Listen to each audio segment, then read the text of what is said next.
Es a nuestro primer invitado de esta mañana en Hora Punta. Está con nosotros Juan Carlos Liendo Connor, ex jefe de la DINI. Juan Carlos, ¿cómo estás? ¿Cómo estás, Pancho? Un gusto de saludarte. Buen día. Bien, buen día, perdón por decepcionarte. Tú esperabas a Fabricio, te encuentras con Pancho. Espero dar la Pero altura son igual. igualitos, son como gemelos un poco.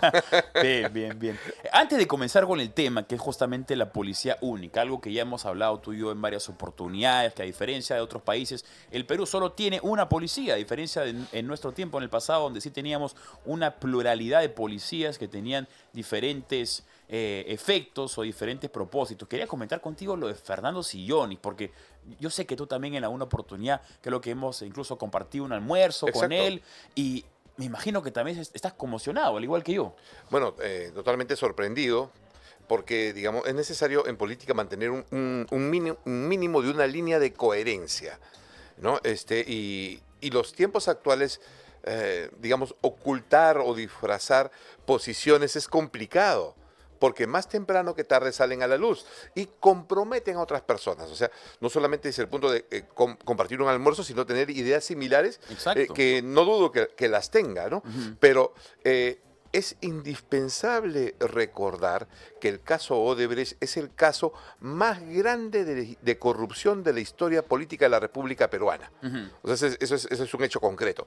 El caso Odebrecht no es cosa menor.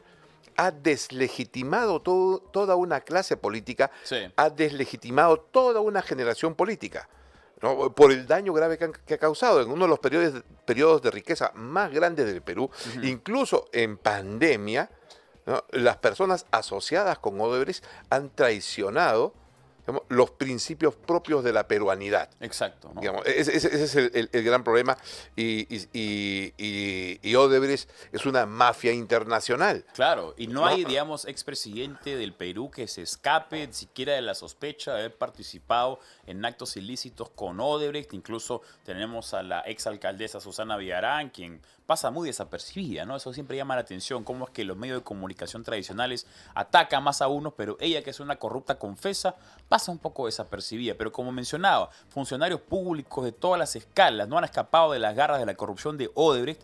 Y Fernando Sillonis aparece en contracorriente y aparte lo confiesa como si fuera algo tranquilo. Augusto Thorndike se queda sorprendido porque no esperaba esa confesión. Exactamente, es todo un suceso. Y es más complicado aún porque la forma como se ha presentado esta evidencia, un político de ese nivel lo asume como normal. Sí. Y eso es complicadísimo. La pregunta es, ¿habrá más implicados en Odebrecht que estén en la misma dimensión? Vamos a tener que esperar que confiesen, los vamos a encontrar en algún momento. Es realmente peligroso, ¿no? Es peligroso para el futuro del país. Sí, porque recordemos, Odebrecht era una megacorporación. Conocemos, digamos, la familia Odebrecht tenía como principal industria o fuente productiva, tenía esta empresa de construcción, pero las grandes riquezas no solamente tienen su dinero en una canasta, sino que la esparcen en diferentes industrias, diferentes proyectos.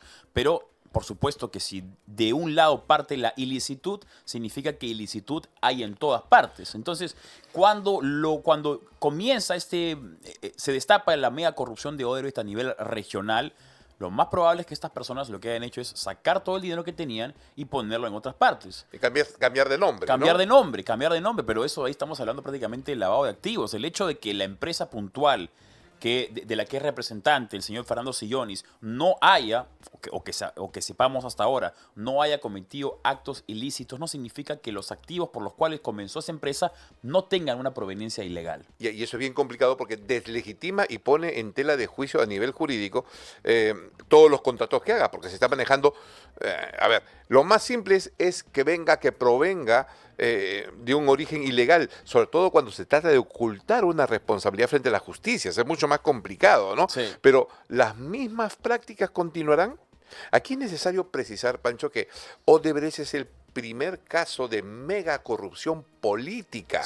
O sea, todo lo que era el foro de Sao Paulo, o sea, con Lula ha estado preso por el tema. Y lo sacaron por una tontería de un fiscal, un juez brasileño. Exactamente, que es parte digamos, las mafias son poderosas, ¿no? Pero aquí lo perverso es que cómo se engancha y los rezagos quedan, ¿no? Quedan, porque no desaparece Odebrecht, pero deja un vacío y alguien ocupa su lugar. Aquí Lula creo, y los políticos de todo ese entonces mencionaron lo siguiente. Estamos cansados, los socialistas latinoamericanos, ¿no? Estamos cansados de estar mendigando dinero a la burguesía, ¿no? Mejor vamos a generar nuestro propio dinero para no depender de la burguesía. Entonces, a través de una empresa, corrompieron el sector de la burguesía y los pusieron a sus pies. Entonces, la política conducida por Lula a partir del Foro de Sao Paulo creó un sistema apoyado por una empresa de mega corrupción continental, ¿no? Una corrupción dirigida políticamente, ¿no? Y tenemos acá hasta el Club de la Construcción.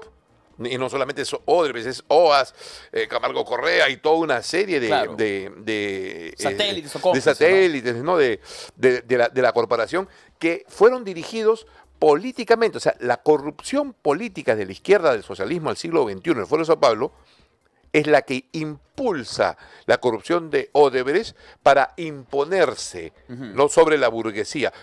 Cerrón no menciona eso, por ejemplo. Claro. ¿No? Pero al caer Odebrecht genera un vacío. Y en el Perú es ocupado por oportunistas políticos que mantienen la misma dinámica de corrupción. Claro, ¿no? vemos el caso de Sada Goray, por ejemplo, ¿no? Que también es una empresaria de construcción que aprovechó y ejecutó el mismo modus operandi que venía haciendo Odebrecht, ¿no? Y aparte... Involucrados con mineros ilegales, con oro ilegal. ¿Y sabe cuántos casos que no conocemos habrán sucedido en el Perú, ¿no? Porque se conoce tal vez la punta del iceberg solamente de Odebrecht, pero ¿cuántos Odebrechts o Odebrechtcitos habrán a nivel más local, más regional que no conocemos y tal vez pasen desapercibidos en los anales de la historia? Es totalmente terrible porque, mira, tienes Odebrecht y también tienes la corrupción de las empresas chinas. Entonces yo hago un consorcio con una mega empresa china, y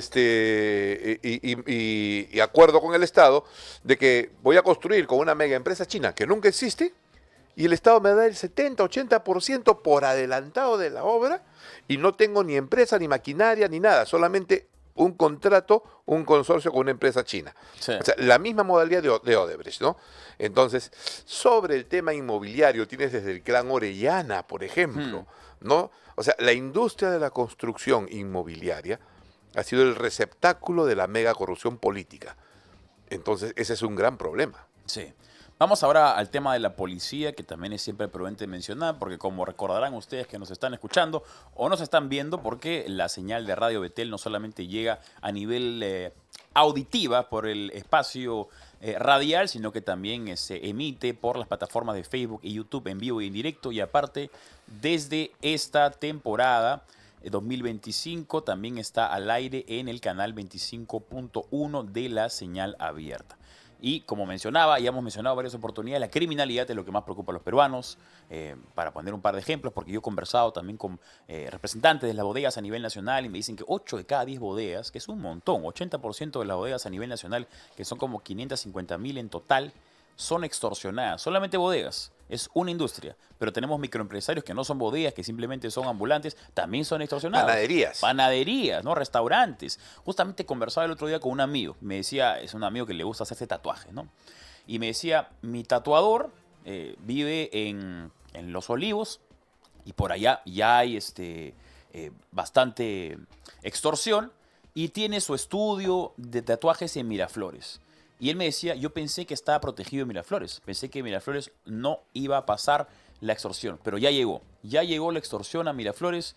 Ya llegó otra vez a San Isidro. Ya no hay ni un distrito, y pudiente o no pudiente, que se salve de la extorsión. Y los peruanos lo que más quieren es poder trabajar para poder darle a su familia, no solamente poner comida sobre la mesa, sino para darles un mejor futuro a su familia. Necesita respuestas claras para poder solucionar el problema de la delincuencia. Y lo que propone Juan Carlos Liendo es criticar o al menos abrir el debate acerca de la policía única en nuestro país.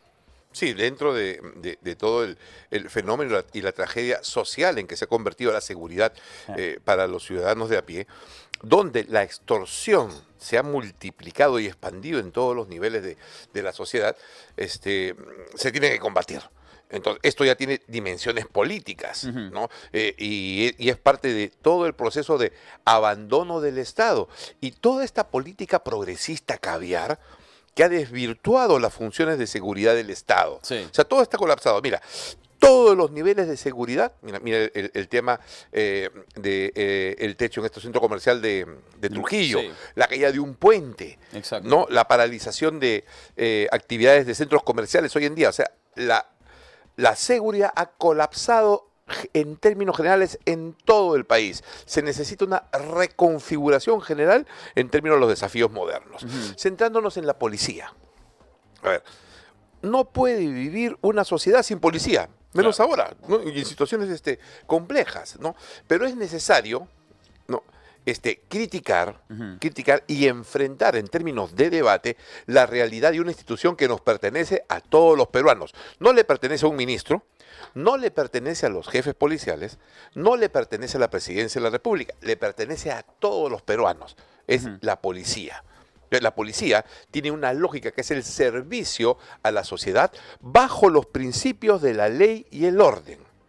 Y sobre este esquema y la naturaleza de los principios, valores de la policía, y obviamente en toda institución hay personas buenas, malas, pero aquí en términos sistémicos la policía está en una grave crisis. Y no es una grave crisis solo porque le falten motos o patrulleros, porque ese no es el problema.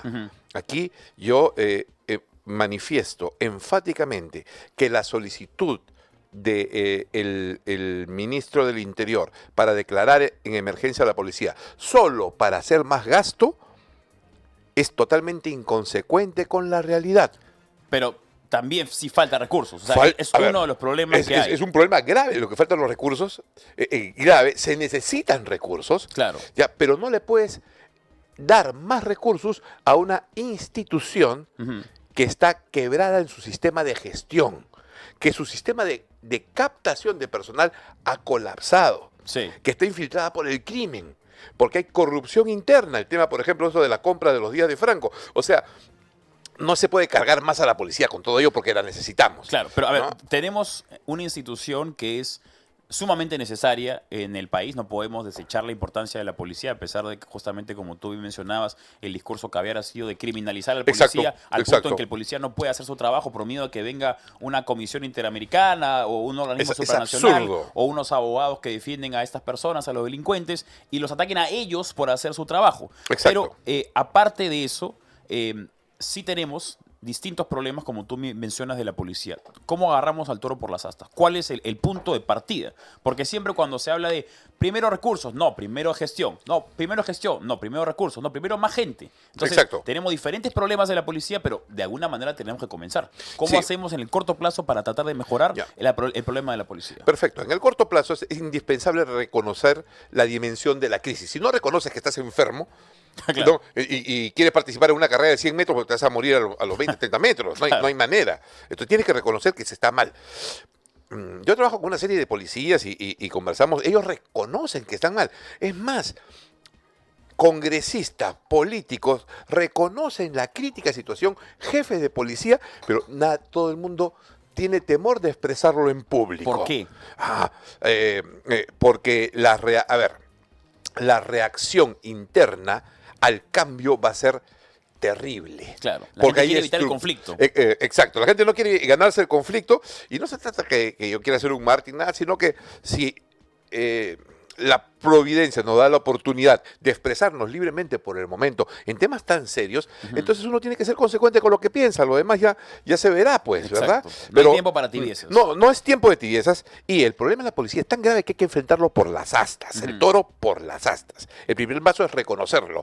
Y te digo, Pancho, lo reconoce un montón de gente, pero en silencio, bajando la cabeza, y nadie lo habla abiertamente. Los congresistas, la mayoría de congresistas, muchos políticos, muchos profesionales, empresarios, saben que el sistema actual de la policía, y todo el Perú lo entiende, no funciona. ¿Qué hacer en el plazo inmediato? Porque tenemos que combatir el crimen. Sí. Y necesitamos a la policía hoy, la necesitamos ahorita. Exacto. ¿Correcto? Entonces, el problema principal es una policía única. No existe en el mundo una policía única. Y te explico lo siguiente. No puedes manejar la administración y la gestión de las motocicletas de los policías, de las llantas, se baja una llanta de una motocicleta, tienes que parcharla, pues, ¿no es cierto? Claro. No, o sea, a ver, todo eso no existe la forma de que una sola oficina de nivel ministerial regule los recursos para el pinchazo de una llanta de una motocicleta. Ujú. ¿Correcto? Y obviamente el policía no puede sacar de su bolsillo para pagar el pinchazo, obvio, ¿no? Entonces, con eso te doy ejemplo, para no hablar de lapiceros, papel, pago del internet. Claro. O sea, a ver, no puede ser que un policía que va a una comisaría, te cambian a una comisaría. Pancho, tienes que llevar tu mesa y tu silla. A ese nivel. A ese nivel. Mira, a ver, y yo desafío a que me contradigan. Te cambian, eres un oficial. Sí. Te cambian a una comisaría X a algún sitio, tienes que llevar tu mesa y tu silla. Tu mesa y tu silla. O sea, y ni siquiera tenemos ya una uniformidad de mesas y sillas. Exacto. ¿No? Que ¿Correcto? una Ya. silla más grande, una Claro. chiquita, una mesa larga, Es corta. imposible que una sola oficina administre todas las comisarías del país. Ya. Entonces, vamos a ver, ya, acciones inmediatas, ¿no? Se necesita dos cosas. Una inmediata, especialización profesional dentro de la gestión propia de la policía, porque no puede ser que hoy día estés dirigiendo el tránsito acá en Lince y mañana te cambian a la división de investigación de alto nivel contra la corrupción política. O sea, no hay manera. O sea, las Sí. competencias son diferentes, la organización es diferente. No puede ser que seas un salvavidas en la playa de Mollendo y después te cambien a la Dirección Antidrogas de Iquitos. O sea, no es posible ese tipo de gestión. Sí. Entonces, hay dos dimensiones de acción inmediato. Primero, con la organización que tienes, porque esto no puede ser de la noche a la mañana, tiene que ser progresiva, ¿no? Con la organización que tienes que especializar, alta especialización. La especialización requiere competencias particulares, una organización particular, una gestión particular, un entrenamiento Una particular. evaluación de aptitudes, ¿no? Para saber a Exacto, quién pones mínimo, dónde. Exacto. No sea, unos tienen perfil para policía de turismo, otros Sí. policía de salvataje, etcétera, etcétera. O sea, Claro. primero especialización. Comunicación, numérico, o sea, al final Exacto, todos somos distintos, ¿no? Exacto, ¿no? Entonces, eso es a partir de uno, ¿no? Eso debe ir acompañado con quitarle a la policía el carácter militarizado que tiene, porque el carácter militar está hecho para la guerra, para pelear contra un enemigo. Sí. Una policía con carácter pseudo militar se aleja y se desconecta de la población. ¿Por qué mencionas que la policía actualmente tiene ese carácter militar o pseudo militarizado? Porque ha adoptado toda la organización, a pesar de que su ley nace como una organización de carácter civil, ¿no? Y su finalidad combatir el crimen. Hacen una modificación, no sé cómo, y lo principal que es el carácter, lo borran de esa modificación y es una policía que no tiene definido su carácter. ¿Ya? Ya. Entonces, han adoptado el tema de comandante general, de generales y una organización similar a la de un ejército. La organización, el trato, los grados, los procedimientos administrativos, los uniformes, los lenguajes, el lenguaje, la actitud es de carácter militar, no policial. Pero no estamos ahorita ante una alta criminalidad internacional al punto en que incluso hemos querido, o se ha querido desde el Congreso cambiar la nomenclatura para nombrarla como terrorismo urbano. Si fuera ese el caso, si estamos hablando de que se requiere una fuerza policial que sí tenga esa envergadura castrense como para poder luchar más efectivamente contra estos criminales. A ver, hay policías militarizadas en todo el mundo y cumplen su función, Sí. ¿no? Como la gendarmería, el control de fronteras, vigilancia penales, cosas de ella, ¿no? Pero la policía, no, por ejemplo, España enfrenta problema de terrorismo, Estados Unidos ha declarado enemigo nacional y a cargo de la seguridad nacional, ¿no? De las Fuerzas Armadas en Estados Unidos al interior del territorio por primera vez contra las organizaciones terroristas criminales. Entonces, ¿la policía de Nueva York se va a convertir en una policía militarizada? No, pues, Claro. no, o sea, hay diferentes niveles de seguridad que son indispensables y no tienen carácter militar, porque tienen carácter de acompañar Sí. a la ciudadanía en la vida cotidiana. A ver, tú has puesto el ejemplo de Estados Unidos y es interesante porque para aquellas personas que habrán visto películas o algo, tal vez lo pueden entender más cercano, ¿no? Allá tienes la policía de la ciudad, la policía del condado, la Exacto. policía del estado, Exacto. la policía federal. Tienes luego a la policía o el servicio secreto, que es la encargada de proteger a los políticos. Si es el FBI. Tienes el FBI, tienes a la CIA, que es la encargada de los enemigos externos de Tienes la Homeland Security. En fin, tienes una serie, tienes a la DEA. Exacto. Tienes una serie de policías distintos que, como tú dices, tienen una especialización. No vas a poner al del FBI a Vigilar el tránsito. el tránsito de Nueva York. No lo vas a hacer porque tienes diferentes aptitudes, diferentes incluso profesiones, diferentes educación que has tenido que llevar a cabo para llegar a ese punto. Y esa es la lógica. Ese es un ejemplo que quieres tú plantear Claro. acá en el Perú. Claro, o sea, obviamente adecuado a nuestra realidad. No puedes estar copiando lo de otros países. Claro, claro. Pero tampoco puedes establecer un sistema de criterio único que no existe en ningún lugar del mundo.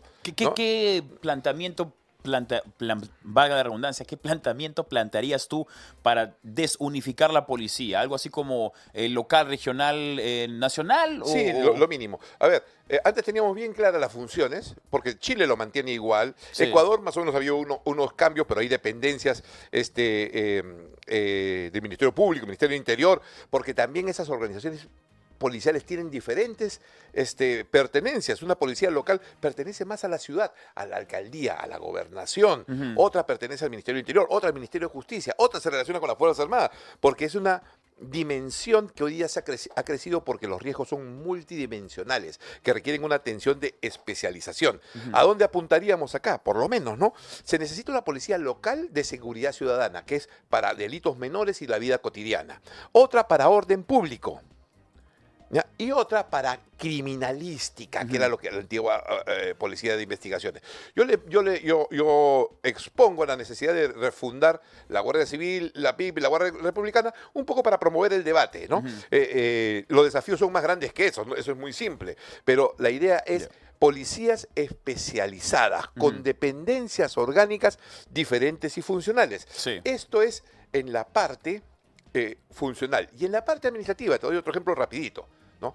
Las comisarías, que son los locales administrativos donde se gestiona la seguridad ciudadana, deben pasar a ser administradas por las municipalidades. Sí. No puede haber una comisaría sin internet, sin luz, sin mobiliario. Los patrulleros, las motos, deben ser administrados a nivel local, con municipalidades, porque es imposible tener una administración nacional de una moto igual aquí en Lince que en Tambopata, que en Bagua. Juan Carlos, vamos a hacer una pequeña pausa. Estamos Sí. conversando con Juan Carlos Liendo, ex jefe de la DINI. Hacemos una pequeña pausa cortísima que me están diciendo de producción y regresamos con esta conversación que es muy prudente porque la criminalidad es lo que más preocupa a los peruanos. Además, tengo entendido que nos has enviado un video donde justamente se ve cómo la policía realiza ejercicios de instrucción sin seguridad ni disciplina y es complicado, importante apreciarlo como para poder escuchar cuáles son los comentarios que tienes tú como experto en materia de este video. Una pequeña pausa y regresamos. Ya volvemos con Hora Punta con Fabricio Escajadillo. ¿Vive cerca de una quebrada o al borde de un río? Este año se esperan lluvias fuertes y los huecos y desbordes de ríos llegan sin aviso. No pongas tu vida en riesgo. Por eso, organízate con tu comunidad y protege a tu familia identificando rutas de evacuación y zonas seguras. Refuerza techos y limpia las canaletas y acequias. Mantén lista tu mochila para emergencias. No te acerques a orillas de ríos y no cruces por zonas inundadas o cauces que hayan aumentado su caudal. Ante las lluvias, estamos atendiendo. Súmate. Ponle punche y ganamos todos, Perú. Gobierno del Perú. Continuamos en Hora Punta con Fabricio Escajadillo.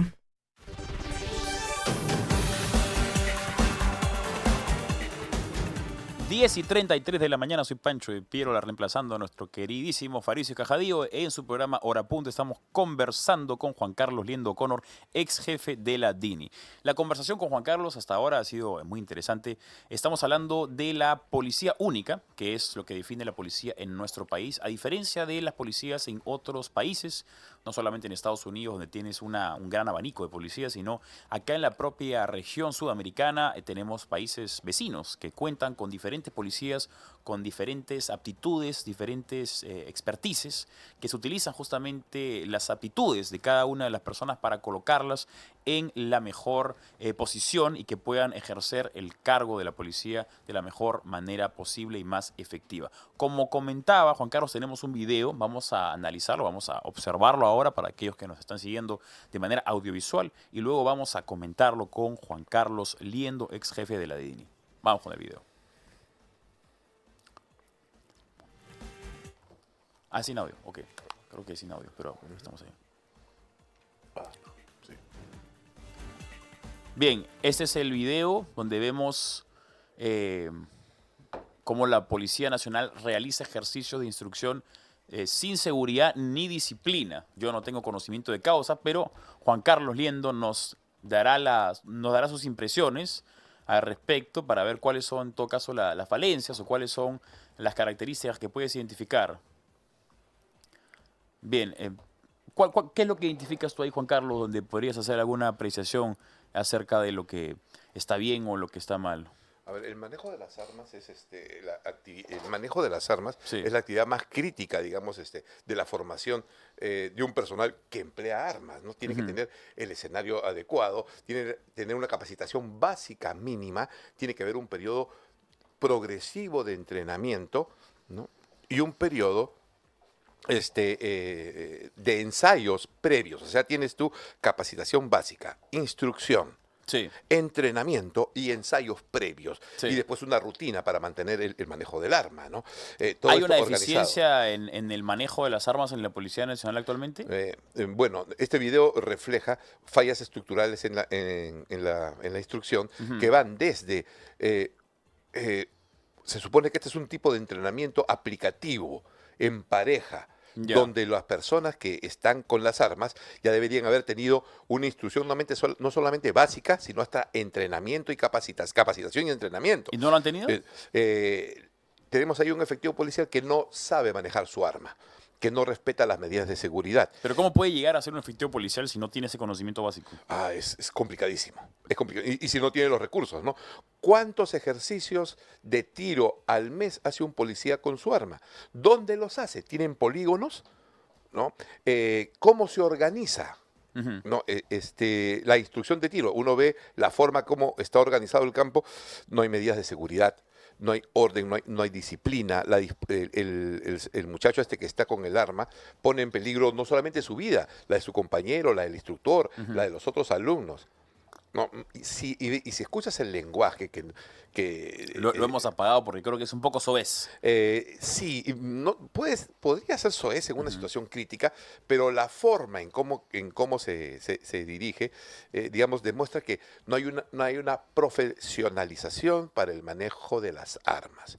Yo te digo, he estado en otros países, las policías tienen su programa mensual de capacitación en empleo del arma, porque el arma la llevas siempre permanente. Claro. Y las hacen en polígonos militares, ¿no? Porque son los que están más activos y en entrenamiento permanente, ¿no? Yo lo he visto, por ejemplo, en Estados Unidos. Las policías locales se entrenan en polígonos militares. Sí. Ahora, ¿no? Estados Unidos tal vez sea un ejemplo imprudente de utilizar porque, bueno, pues Estados Unidos es una Tiene potencia toda la mundial. capacidad, sí. Tiene toda la capacidad. Me imagino que China también debe ser igual, Rusia también debe ser igual. Pero si vamos a países de semejante envergadura económica y geográfica de nuestra propia región, ¿no? Como Chile y Ecuador, que son nuestros vecinos, ¿cómo se maneja la policía ahí? ¿Y qué podemos los peruanos aprender de la manera en la que se ha manejado la policía en los últimos años en esos países? Cada país tiene su propia particularidad, pero vamos un poco, ¿no? El caso de Chile, Colombia, Sí. Ecuador, ¿no? Claro. Chile mantiene su estructura similar a la que teníamos nosotros antes de la desastrosa unificación del gobierno de García. Tiene sus carabineros, que es similar a la Guardia Civil, y es una policía de carácter militar, Sí. muy interesante, ¿no? Tiene carabineros, tiene policía de investigaciones, que es de carácter civil, y tiene gendarmes, que ve la parte de penitenciaría y zonas alejadas del país, lo que antes vendría a ser la Guardia Republicana. Ok. Vamos a Ecuador. Ecuador, el 2008, mira, antes del 2008 tenía también su gendarmería, su policía de investigaciones y su policía no militarizada civil, en un esquema similar, pero el 2008 las unifica, pero no funciona. Ya. Entonces, las unifica, mantiene la especialización, ya, sin haber desmembrado la especialización, y mantiene unidades de policía bajo control, digamos, operacional del Ministerio Público, unas unidades del Ministerio del Interior, otras, y del Ministerio de Defensa, otras unidades policiales. O sea, no están a su libre acción independiente, sino están encuadradas entre la acción del Ministerio de Justicia, Ministerio del Interior y las Fuerzas Armadas, por los problemas que hay. Hoy, hoy en Ecuador, las Fuerzas Armadas han tomado el control del orden interno y la policía actúa como fuerza auxiliar. Eso ha sucedido de manera esporádica. Eso sucedió de manera esporádica. Lo último que te digo es, desde el año pasado, ¿te acuerdas cuando hubo esa tarde, esa mañana que los criminales desataron el caos en Ecuador? Se metieron a un canal de Se televisión. metieron a un canal de televisión. Sí, sí, sí. A partir de ahí se activó la ley de emergencia que continúa en Ecuador y están en conflicto armado interno Ya. contra las bandas criminales, bajo la dirección del Comando Conjunto. Entonces, el Comando Conjunto ha tomado el control del orden interno, todavía lo tiene, Sí. y la policía como fuerza auxiliar. Ahora, En Colombia, chiquito, a cargo de la policía, también la unifican después del Bogotazo y las integran al Ministerio de Defensa. Y similar con Ecuador, algunas unidades perteneciendo al Ministerio de Defensa en forma administrativa, están con el Ministerio Público, otras con el Ministerio Interior, otras con las Fuerzas Armadas. O sea, Ecuador, Colombia, hay una cosa similar. ahora, No. en el caso, mencionabas tú el caso de Ecuador, ¿no? Cuando sucedió que se tomaron un canal de televisión y mencionabas ahora que es las Fuerzas Armadas y la policía como apoyo.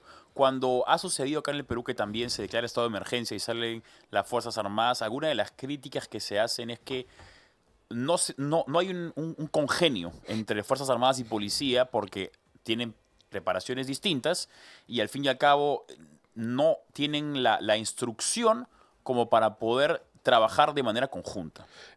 Eso es totalmente correcto y yo soy opuesto a... porque no funciona y tú preguntas a cualquier miembro de la Fuerza Armada, a veces los jefes públicamente dicen, sí, acción policial, militar, pero tú consultas a cualquier miembro de la Fuerza Armada y no funcionan las llamadas operaciones combinadas. Claro. Ni aquí ni en lugar, ningún lugar del mundo. Claro. Es una ficción. A ver, Sirve para sacas a los militares, están con su metralleta, ok, la imagen se ve imponente, pero exacto. en la práctica no ¿cuál es funciona. el resultado? Ya, no, exacto, no hay resultado. Tal es así que ya el gobierno tiene vergüenza de declarar más estados de emergencia porque han sido totalmente un fracaso, ¿no? Y aparte, el declarar estado de emergencia, el jefe policial tiene que firmar que no está en condiciones de cumplir su trabajo, por eso necesita apoyo, si no, no entra a las Fuerzas Armadas. Sí. Entonces, eso ya ha llegado al colmo, ¿no? Entonces, pero a ver, si se integran las Fuerzas Armadas y las Fuerzas Policiales de acuerdo a la situación. Y un ejemplo es el de los 90. En los 90 se actuó con la policía y jugó la policía un rol muy importante, pero hay que ver el contexto, ¿no? Las Fuerzas Armadas toman control, ¿no?, de las zonas de emergencia y la policía actúa como una fuerza auxiliar. La policía no deja de cumplir su función, pero se integra a un trabajo mayor, es lo que está sucediendo en Ecuador. Es lo que sucedió en Chile con la pandemia, por ejemplo, ¿no? Sí. Entonces, aquí es una cuestión de mantener competencias, mantener espacios, ¿no? Sí. Para poder actuar armónica y sincronizadamente. Bien, No mezclados, ¿no? muchas gracias a nuestro primer invitado, primer invitado para Hora Punta, ya mi cuarto invitado esta mañana, Juan Carlos Liendo O'Connor, ex jefe de la DINI. Juan Carlos, siempre un placer conversar contigo. Tus comentarios son siempre acertados. Ojalá que las autoridades estén escuchando Radio Betel 100.1 FM para que tomen tus sugerencias en consideración. Efectivamente, no tenemos que desunificar la policía para buscar una especialización y ser más efectivos. Exactamente. Un gusto, Pancho. Bien.